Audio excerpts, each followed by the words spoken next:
All right, Big Bang. Today is Thursday. It is June 27th. Welcome to the Dog Walk presented by Barstool Sports. Before we get into today's episode, I want to talk about ChevyDriveChicago.com because they have a unique opportunity for you. Everyone knows summer in Chicago is the best. Well, Chevy usually helps you drive Chicago, but this summer they want to help you sail Chicago. That's right. Your local Chevy dealers want to give you and your friends a chance to win a boat charter on Lake Michigan this summer, partnered with Tailgate the Lake. Chief, you cannot beat that. I mean, that's summertime shy right there. Yep. Get to Chevy Drive Chicago, get your butt on that boat, and get on the lake. That's crucial. Make sure you look at those Blazers, look at those Colorados, look at those Silverados, the Trax, the Traverse, the Cruise. Do it all. Head to ChevyDriveChicago.com to enter to win. Shop around for a new SUV, like I just said, and locate your local Chevy dealer today. It's that simple. I mean, it's great. I mean, I'm a Blazer guy. Everybody knows it. The maintenance department down there at these different locations. So all you got to do is go to that website, put in your zip code, find the dealer nearest you. They help you out. They're great people. I've had nothing but good experiences with the people at Chevy Drive Chicago. Boom. Go do it. All right, Chief, welcome in. I feel like it's been a while since we did a one-on-one old school kind of Tuesday episode. Yeah, Tinfoil Thursday. Yeah. It's been a little bit, so welcome back. Happy to have you in. And today we're talking a little Julian Assange. Yeah, so it's all over the news if you've been paying attention. He agreed to a plea deal, which we'll get into. And so he had been in a prison in the UK for a long time. And then now he I believe he's touched down in Australia, where he's from originally, and he's home. So Julian Assange is free, and I'm sure we're recording this on Wednesday. This comes out Thursday, right? Yep. Mm-hmm. So the debates tonight, I am very curious to see if this is touched on. Because it touches really kind of every presidency going back to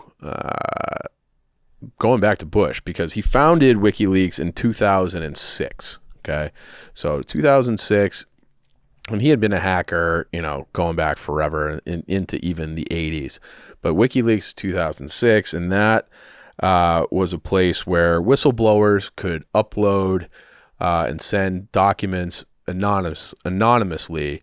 And he, from 2006 to 2010, while it was active, it never really got a lot of attention. It was really like he had documents published from, Arab leaders and some of their atrocities. There was like a Peruvian oil scandal, Tibetan uprising, some United States stuff, but just, kind of not really gaining any traction. And then in 2010 is when WikiLeaks kind of exploded on the national stage for the first time, because he published, I think the number is like over 700,000 classified documents, all pertaining to the Afghanistan and the Iraq wars, including some videos. And there was this one video in particular which got a lot of attention, and it showed like this group of 18 people, which was later determined to be a family, and then two Reuters journalists. And you have the audio and the video from inside. This is in Iraq. They're walking through like a courtyard, and group of 18 people. And you have the audio and video from the Apache helicopter that just absolutely mows down this group of people. And they had mistaken a camera that had a strap for a weapon. So they were just like, hey, should we clear these people out? It's like, yep, clear them out. And then they mow down these 18 people, including two Reuters journalists. Then even in the audio of the helicopter, they say like, oh, there's two kids. And it's like, well, don't bring your kids to a battlefield. This is what the pilots and the people on the radio of the helicopter were saying. And it was like horrifying, because like none of them had anything to do with it. They were all deemed after the fact civilians. And it was like this video that was released and edited, and it was something, like complicit murder or something like that. And it was like, holy shit, like what is going on? Why are we doing this? And it went fucking everywhere. So that was like, and then it was like that caused people to go through the whole trove of these documents in 2000. Like I said, 700,000 classified documents, all related. And it was like all of these things where like the United States would say, the official record was, we don't really know, we're not really tracking civilian deaths and deaths in Iraq. It's like too hard to do. Not true. Okay. This came out and was like, there was like a page that had like 66,000 civilian deaths listed in a document. It showed how they died, or if it was arson, if it was, whatever the cause was. They had all these like down to like, it was like 66,071. Like they knew exactly how many. Then they had all these kind of tactics and different things that they were doing, not all, but many like illegal against Geneva Convention, war crimes basically going on. And so they published this, and from that moment on, it was on. And when I say it was on, I mean between WikiLeaks and Julian Assange versus United States government, and then subsequently governments around the world. So did they ever find out who uploaded these 700,000? Yes. So that was, remember the name Chelsea Manning? So Chelsea Manning was an Army intel officer who was horrified. So Chelsea Manning, trans woman now, gained the classified documents through her position. And she committed a crime. Because she was a Army employee that had access to these documents and then uploaded them, was convicted underneath the Espionage Act and served 7 years in jail. Julian Assange published them, obtained them and published them. Mm-hmm. And that is kind of where the crux of this is. So then Sweden, their government said, well, after this had already had happened and he becomes like kind of a notorious celebrity, they're like, hey, we're investigating Julian Assange for, sexual misconduct, molestation, a couple more serious charges, and not charged, but was under investigation. So then he was supposed to go back to Sweden, but he was of the belief that this is a trumped up charge, and this is the United States government and England and Sweden working to like get him. So instead of going to Sweden, he's living in London at the time. He disguises himself, walks down the street, enters the Ecuadorian embassy, and claims political asylum. Because you know how embassies work? I know that there's a representative from everywhere. So this is like in this particular case, and it's every country, usually so like you have an ambassador, right? Yeah. So every country. So like if we have let's say the Russian embassy in the United States, or the Soviet Union, they had an embassy in the United States. That country owns that land. They own that building. So if you are inside of the embassy, it is as if you are inside the country itself, legally. Okay, so even though it's in London, you're in Ecuador, inside that building. So he's in Ecuador. He claims political asylum.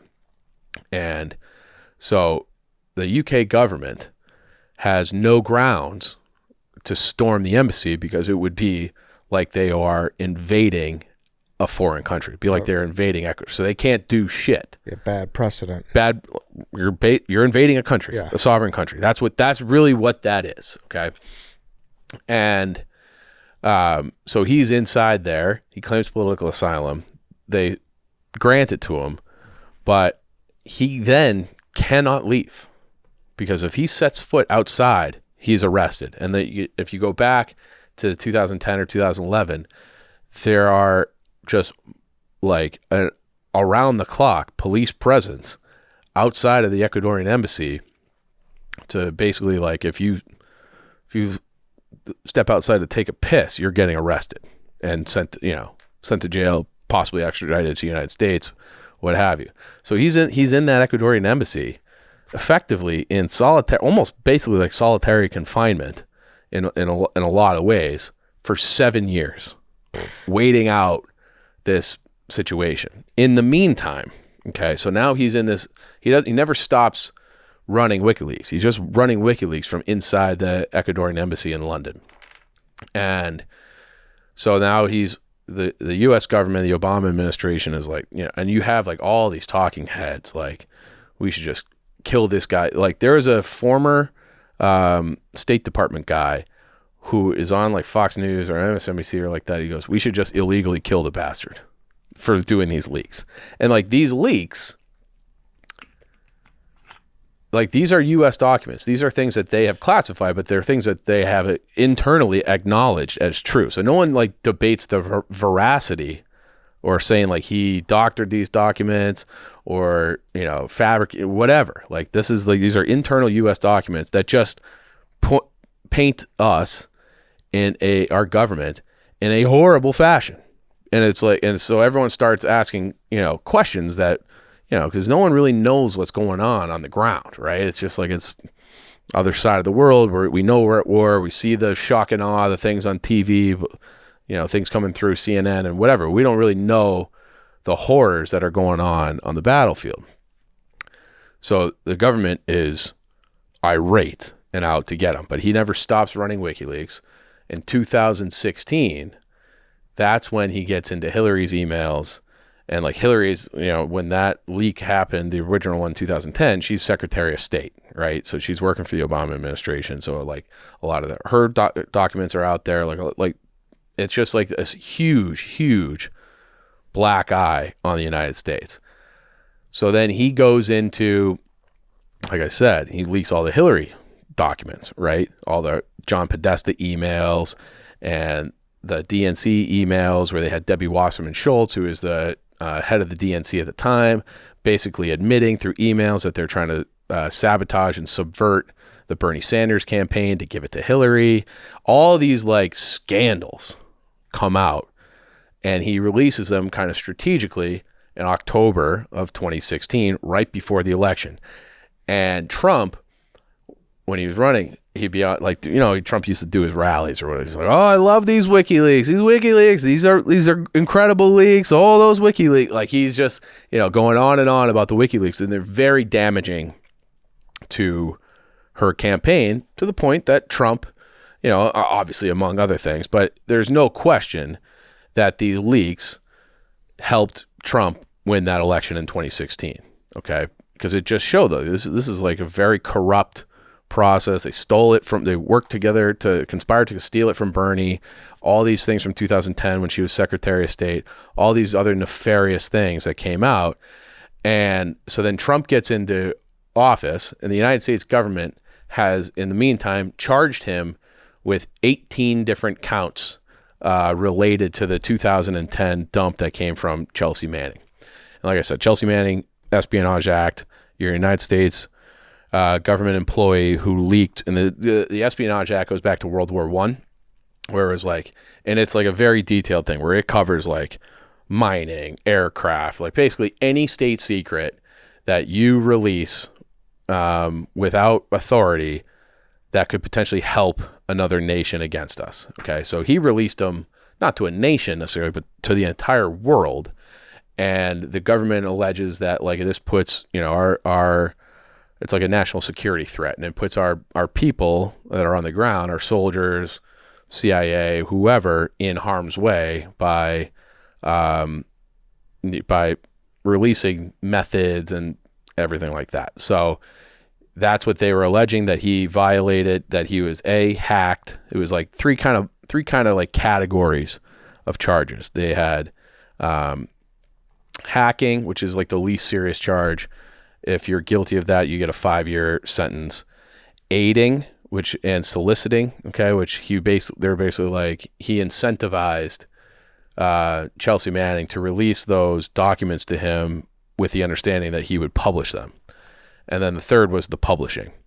Now, this is where, to me, it gets fucking, like, these charges are insane. They're basically charged with something that like the Espionage Act itself goes against, in this context, goes against the First Amendment, because you have freedom of the press. Okay. So he's charged with something where he's releasing these classified documents. He's not a U.S. citizen. He's not an Army or a U.S. government employee in any way. He's a journalist. Okay.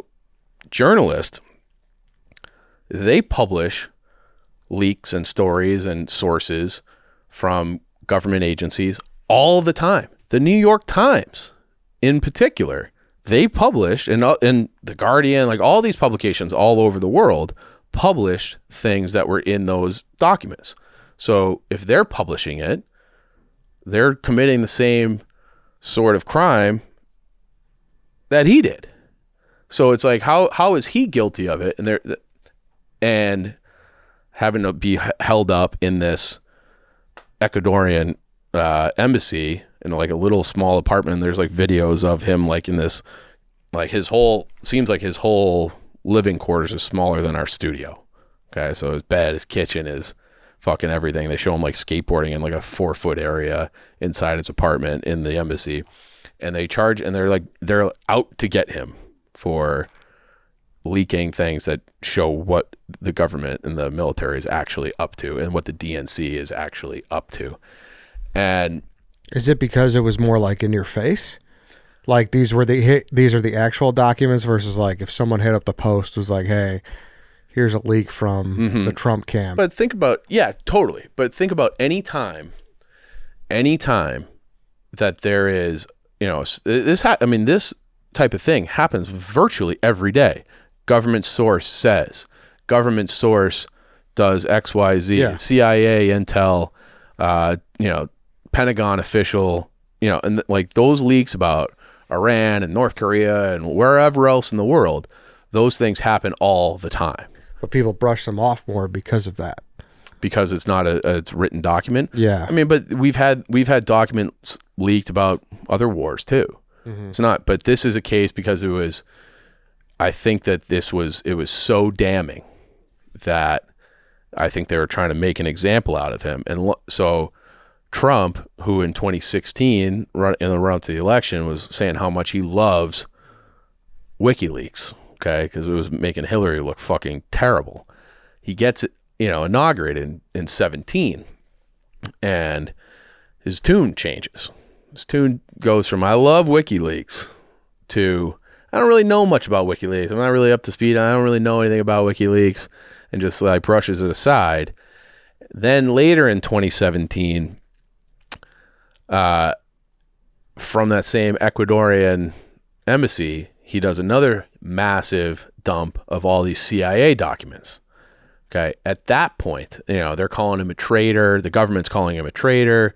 All these, treason, Espionage Act, which his 18 counts that they eventually tried him for or charged him with would have carried 125 years in prison.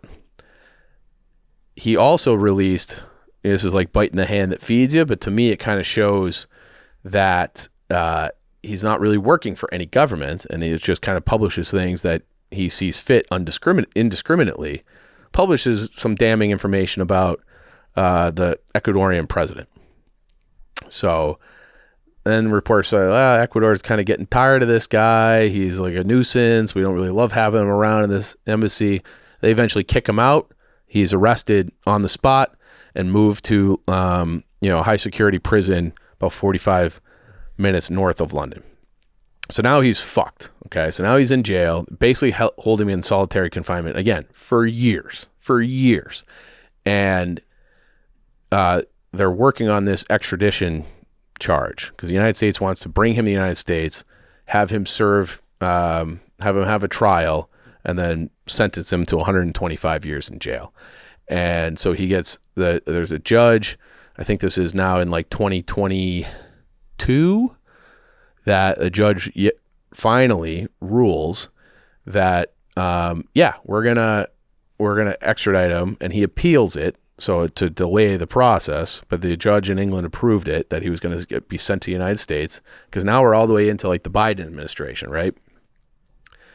And he then because the appeals process is going on, just 2 days ago he reaches a plea deal. He basically he pleads guilty to one of the counts, and they release him. It's basically to time already served because he had been in this UK prison waiting on whatever the next step was going to be.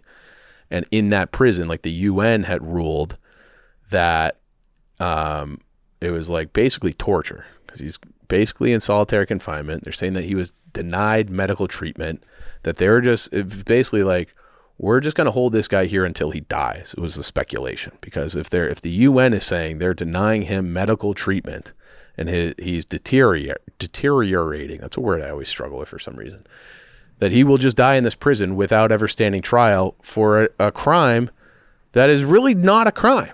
Like, that is something that we do have freedom of speech, freedom of expression, and he's not a government employee, so he can't, like, so you're charging him on the Espionage Act, which for hacking, aiding, and publishing. The hacking one, they, in that charge, because supposedly he was working with Chelsea Manning to like hack a password, but even in their own charges, they didn't have any luck with actually hacking this password, which would have made it possible for Chelsea Manning to remain anonymous. Okay, so that was always the thing with his WikiLeaks, is that you never really knew who the sources were and where the documents were coming. Now that's like a technical thing that I don't know. Because you don't know if he actually hacked any of these documents. Well, he didn't. Mm-hmm. He never hacked anything. So they're saying that he helped, but was unsuccessful in the hacking. So then they were able to trace it back to Chelsea Manning, who was tried under the Espionage Act and found guilty, and rightfully so. That carried a 25-year charge, which I think Obama reduced to 7, and but still 7 years in jail. And that's like, there's a strong legal case there, because even though like the things were horrible, and you would have a moral, I would say that there's a moral claim to going public with these things, but you still did technically, you definitely violated the Espionage Act. Chelsea Manning did. I also want to talk about Stella Blue coffee. 2 new flavors out about the cinnamon sugar donut, the blueberry muffin, cold brew flavors. Great stuff. Oh yeah, I'm a big cinnamon and coffee guy in general. I always do that in the fall. Now I can just get it with the cold brew with Stella Blue. Yeah, I had a taste testing of this recently, and it was fine straight up, because the cold brew is very flavorful, and also it's great on its own. Paige gave me a little shot of caramel cream, caramel milk. Oh my god, it was lights next level. Lights out. Yeah, blueberry muffin. Who doesn't love a little blueberry muffin flavor? It's awesome. Yeah. So treat yourself this summer. Every bag sold helps saves dogs. Visit StellaBlueCoffee.com to grab your limited edition bags of blueberry muffin and cinnamon sugar donut flavored cold brew today. Use promo code WALK for 20% off any order of $25 or more on StellaBlueCoffee.com. Yeah, cinnamon sugar donut. Who do you think came up with that? I wonder. Daniel Katz. Yeah. Okay, but am I missing something? It feels like Chelsea Manning is a way bigger deal than what Assange did. I would agree. So I don't think you are missing something, which is why that was such like an open and shut case, and there's no way for her to really avoid it, because she broke the law. She broke the law as a government agent, and served time for it. And there was no real getting around that. The reason, but without WikiLeaks and without Julian Assange, there's no platform. Like, you can send these 700,000 documents to the New York Times or the Washington Post or the Guardian or whatever, and who knows where it goes? Maybe nowhere, because as we've talked about previously with Operation Mockingbird, the number one funder of journalism and newspapers around the world and TV stations around the world is the CIA. So there's a very good chance that you could send this somewhere else, and it just never sees the light of day, and our government goes on committing atrocities and doing illegal things all over the world, and nobody is the wiser, and then you're also still quietly probably in jail, because they would probably, hey, we got this from this Chelsea Manning.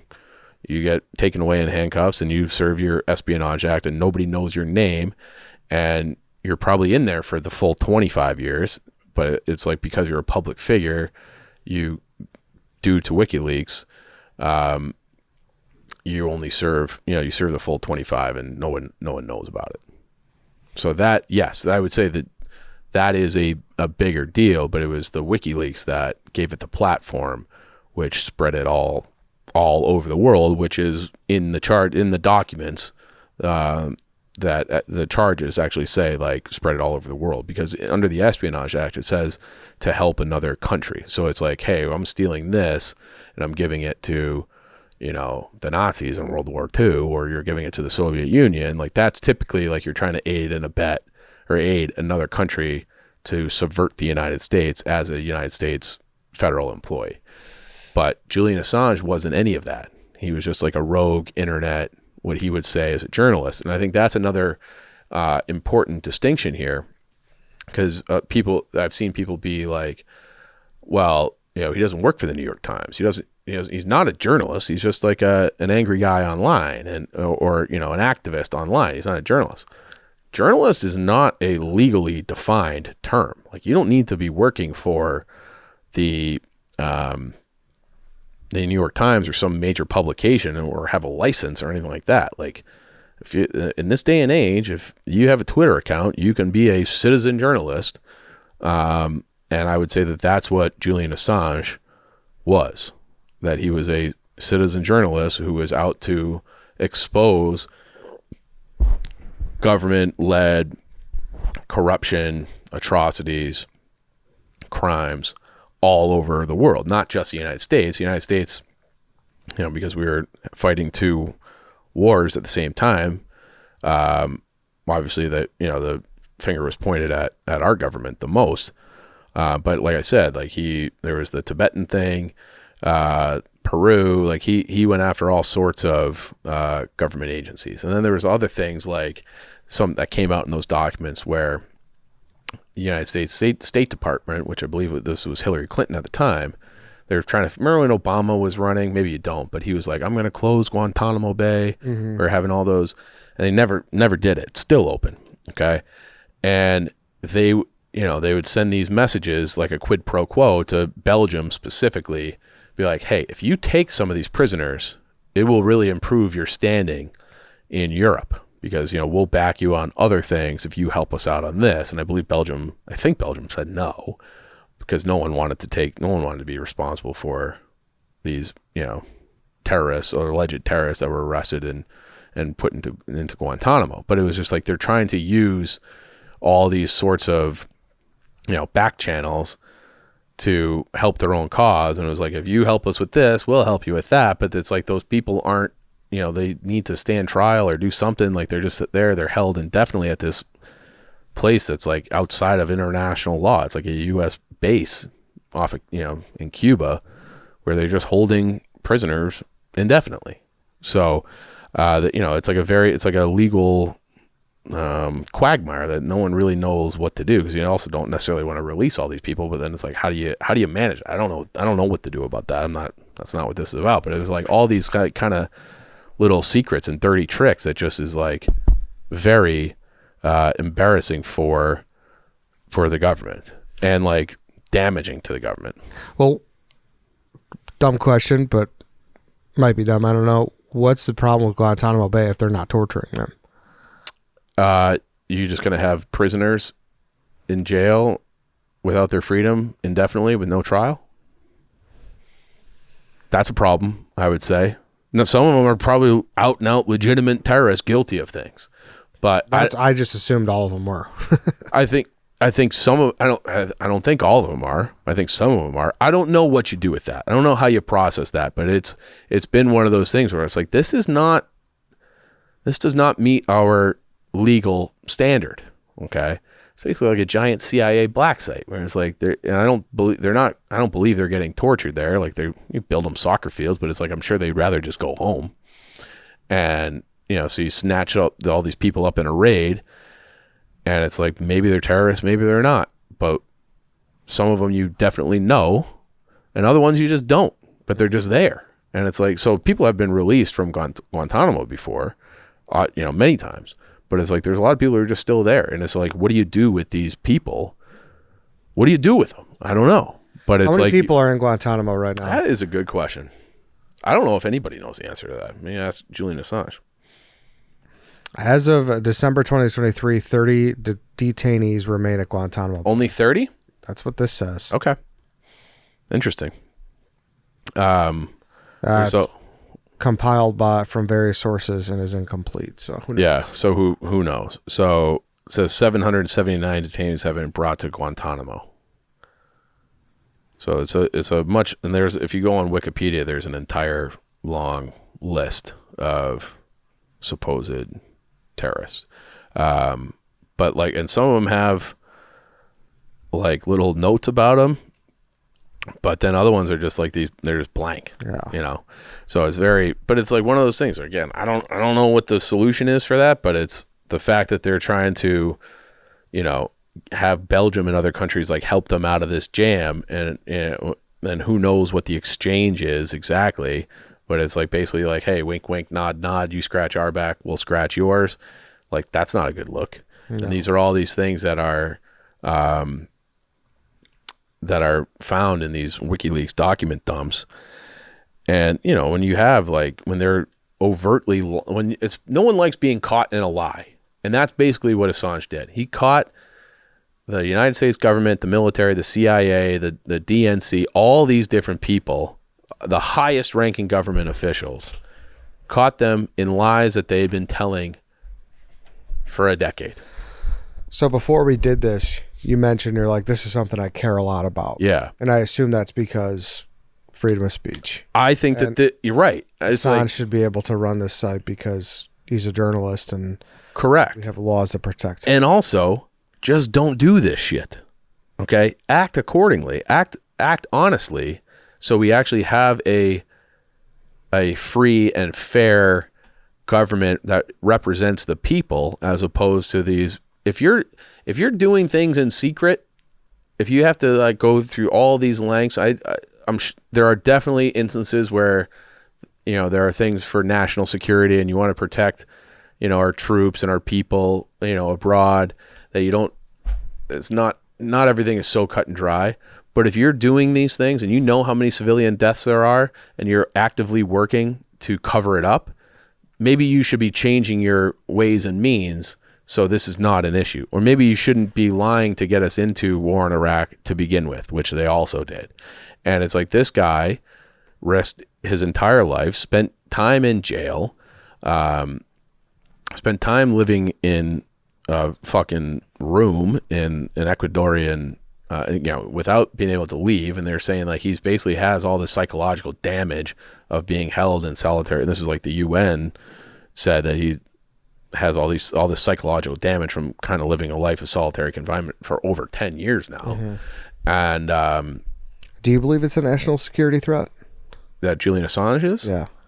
I would say that the policies are more of a national security threat than he is. And it's like we were on ZBT yesterday, where we talked about that book, The Devil's Chessboard, which is all about like Allen Dulles and the founding of the CIA and all the thing, like, you know, where he would just be like, oh, that guy, the democratically elected president of Guatemala, where he kicked the United Fruit Company out because they're not paying any wages and they're, you know, terrible, these people, and it's basically slave labor. Let's fucking kill that guy. So then they don't kill him, but they topple his government, and he has to live in exile, and he ruins that guy's whole life. Patrice Lumumba, who is a democratically elected leader in Africa, murdered him, assassinated him. Same thing in Iran, where they had a democratically elected guy. They toppled that regime in 1953 because he was nationalizing the oil, and that was bad for BP and ExxonMobil and all these big American industries. So it's just like so it's like his chessboard, where he's just like doing things as an unelected official in secret for basically the wealthy people on Wall Street and nobody else. And if you're doing all these, it's one thing if you're in a Cold War actively trying to like prevent a nuclear war with the Soviet Union, and you're spying on them to figure out what they're doing, which was what the CIA originally was supposed to do, was do nothing except for collect data and collect information and present it to the president, where he could take action if needed. And then Alan Dulles set up what Kennedy would call the dirty tricks department, okay, where they're doing like they're stealing elections in Greece, and they're they all sorts of they topple the regime in Chile, they topple the regime in Argentina, and they tried to, when Kennedy was president, and this is a declassified document now too, when Kennedy was president, Alan Dulles tried to have the president of France, a guy named Charles de Gaulle, who led he was a general who led the French resistance in World War II, tried to have him assassinated, and without Kennedy knowing. So Kennedy, when he finds out, calls Charles de Gaulle. He's like, "Hey, I got to let you know that I had nothing to do with this. I would never greenlight an assassination attempt of an ally, but I cannot guarantee that my government did not do this. There are factions of my government that I do not have control over. All the assassination attempts on Castro, all these things, like he was doing things for years and years and years, and then they killed Kennedy." Okay, so like that faction of the government has been nothing but trouble for the United States. So it's like if Assange is shining a light on that through the internet and getting classified documents, which has happened at other points in history, then he should be allowed to do that. And if you don't like it, stop doing those shitty and illegal and horrifying things. Don't be doing them to begin with. And that to me is what this is about. It's also like he is, I would say, should be granted the same sort of freedom of the press that you give to every other institution in the world. It was just because he was rogue, and he printed a ton, and it made them look horrible. So there were documents released, about Vietnam, that caught them in a lie. Like this is not the first time that this has happened. It's the first time that someone has been treated like Julian Assange. Mm-hmm. And I do think that I don't know about him in his personal life. Who knows what happened with the whole Sweden thing? I don't know if he's like a good guy or whatever. But this is, to me, like this is the right thing to do. Like we should not be doing, in my opinion, these things. So the fact that he was held in prison awaiting extradition for 5 years or whatever it was, and then 7 years in that Ecuadorian government, and they're doing the same thing to Snowden. Snowden still lives in Russia because that's the only place where he can be safe from persecution. Now he did commit Espionage Act. Like Snowden was working for the NSA when he released all those documents. Mm-hmm. So like he would be brought up on the Espionage Act and probably found guilty. But it's like he's exposing, at some point I feel like you have a moral obligation to. What did Snowden expose? When they're basically, the NSA is basically spying on everybody all over the world, including United States citizens. So that's violation of, like your right to privacy. And so then, like that leak came out, and he like stole the documents and the proof, traveled to Hong Kong, and then it got published in The Guardian originally. And then he was on the run. He was at one point he was trying to get to South America, just ended up in Russia and has been staying in Russia. But it was like, and then Obama he came out and was like, oh, it's, yeah, like this is going on, but it's all metadata, and but which was not true. It was like they do have the capability to listen to every single phone call, listen with, it's like, if you're going to do that, like before cell phones were a thing, if the government wanted to, and this is prior to the Patriot Act, but like if you're talking about the mafia, right? If you like in Goodfellas or Casino, rather, there's a scene in Casino where they have the wives call and they talk on the phone for like 3 minutes or whatever the legal standard was, because they knew at that point, stop pertinent. The FBI had to then hang up, okay, because they didn't have a warrant for that. Beyond that, they could, if you're talking about an illegal business, they can listen to the whole thing because they got a warrant for it. But they can't just invade your privacy and have wiretaps on your wife. What Snowden exposed is that through like FISA acts and like these different legal interpretations and the technology, that the NSA, the National Security Agency, and the CIA and probably FBI, probably all these other 3-letter agencies that really run the country, they can spy on every single person in the United States without a warrant. And they were doing it. Okay. So, which is against the law. Mm-hmm. So Snowden had a moral dilemma and chose to violate, I would assume, I don't know, what has Snowden been charged with? So I guess my last question is, why do you think Trump turned away from it? That is a good question. And Edward Snowden, he's currently under indictment for espionage. So yeah, it was the Espionage Act. I think Trump probably got in there, and then, he had his battles with the intelligence agency. And then when Trump was president and they had so it was 2017 when Assange did the CIA document dump. Well, now that's like under his administration. So Trump could have pardoned him when leaving office if he wanted to, but he didn't.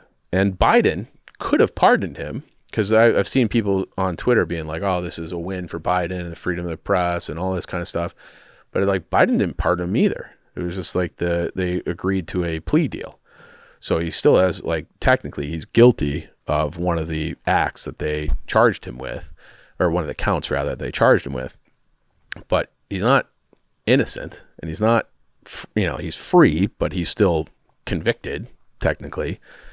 But to me, that conviction violates the First Amendment. Have they said like where he's going to live now and whatnot? He's back in Australia. He's an Australian citizen, and he got like a hero's welcome coming home. Oh, really? Yeah. So, but that's one of those. But it's like they made an example out of this guy. I wonder if in the future that people like him that want to expose. Do I really want to go to jail for 7 years like Chelsea Manning? Do I really want to live in exile in Russia like Edward Snowden? Do I really want to be holed up in a fucking Ecuadorian Motel 6 effectively and then go to jail like Julian Assange? If you hear about these horrible things that the government is doing without any legal justification, like, do you expose that, or you just keep your mouth shut and keep, quote unquote, following orders and doing your job? Yeah. Because I do think that we should stop doing these things. Yeah, no, totally. Yeah. So I think that they were right to do what they did, morally right to do what they did, even if in certain cases, not Assange's case, because I don't think Assange broke any laws. Like, that's the thing that's crazy. It's like, he's not a U.S. citizen. He's not a government. He just hosted a website. He hosted a website and published documents. Yeah. But like, other publications have published classified documents for forever, and that's why it's like the secrecy thing. You should, if you're acting in secret, like Pfizer and all the vaccine, okay, with the COVID thing, the Operation Warp Speed with Trump, right? When they rolled that out. Well, Pfizer, they don't have to release the information about their trials for 70 years. 70 years. So everybody who's involved is fucking dead, and they can, and then it would be so long. Generations have gone by, and it's like, oh, what actually happened? Well, no one fucking cares, because it's 2090. So who cares? And same thing with like the Kennedy assassination. There's still documents about the Kennedy assassination that haven't been released. And that's another thing that Trump went back on. Trump was like, when I get in office, I will release all the Kennedy documents. And then he didn't. He released some, but he didn't. And then there was a report that said, where he had a quote, he's like, if you saw what I saw, you wouldn't want to release them either. And it's like, well, what the fuck does that mean? And then he was just on last week on the All In podcast with like David Sachs and Chamath, whatever the fuck that guy's last name is. You know the people I'm talking about? I know Chamath, but yeah. So they have a podcast, pretty big podcast, and Trump was on there because David or Jeffrey Sachs, I can't remember, but they're supporting him he's supporting him for president, like did a fundraiser for him. And they asked him about the Kennedy thing, and he goes, yeah. Like, I'll release that if I get into office, which no way. No, I don't fucking believe it. And it's like, that happened in 1963. Who the fuck are we still? It was 81 years ago. Who are we protecting at this point? Everybody who was involved is dead. But then it's like, they probably still, modern times, if they find out that, because that's one thing that has come out, that they're like, Lee Harvey Oswald did work for the CIA. Like, that was released within the last couple of years. Like, he was a CIA asset. And it was like, nope, he's a lone gunman. We don't know anything about him. And then there's documents saying that he actually, like, he was a CIA. And same thing with the guy who killed, the fuck was his name? I'm blanking right now. The guy who killed Oswald. Have you seen that tape? Jack Ruby? Jack Ruby, yeah, thank you. So, like, he was involved with the FBI and the CIA.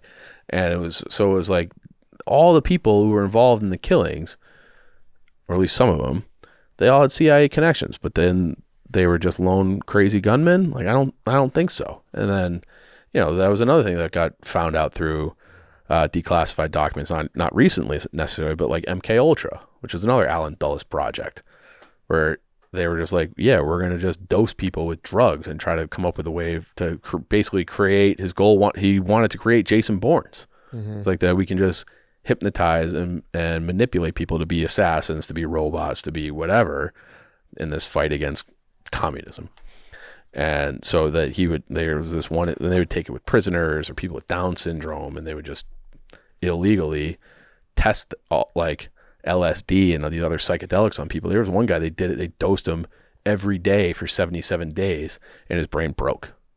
Oh, really? Yeah. Like he lived, but he was like mentally incapacitated. It was Manson and the Unabomber, right? Manson and the Unabomber too. Yeah. Yep. So there's like, but then, so it's like, maybe just stop. No one knows what their budget is. No one fucking knows anything. Yeah. And it's like, if you're protecting these types of secrets, then like those are the people who, to me, who should be in jail or prosecuted, at least charged. So I'm glad he's out. And be interested. Is he like planning to speak soon, or? So he gave like a little address, and he would give like addresses from the window of that Ecuadorian of his room in London, and he gave like a little address when he landed in Australia, and I believe I'm sure he'll do like a long interview at some point. Yeah. So I wouldn't be surprised if it's Tucker. That's who I bet you Tucker. He's going to snag that one. I think so. I think that Tucker would. He's been getting a lot of them. He definitely has. He got Putin. Yeah. Yeah. Mm-hmm. So I could definitely see it being Tucker. All right, then. We could wrap this up. Some positivity leading into the debates. Totally. So. Yeah. I hope if it's a real debate, they should be asking both of these guys about his release and his plea deal. We'll see. Yeah. We'll see. We'll see. And that's it for today. That's it for this week. There will be no episode next Thursday because of July 4th. Unsure. I think there might be a draft and a free swim. Lance? Yeah, for sure. A draft. Probably even a free swim. All right. We'll see. Yeah. So we'll have a little something for you next week. If not, then we'll catch you when we come back. See you guys. Have a good weekend.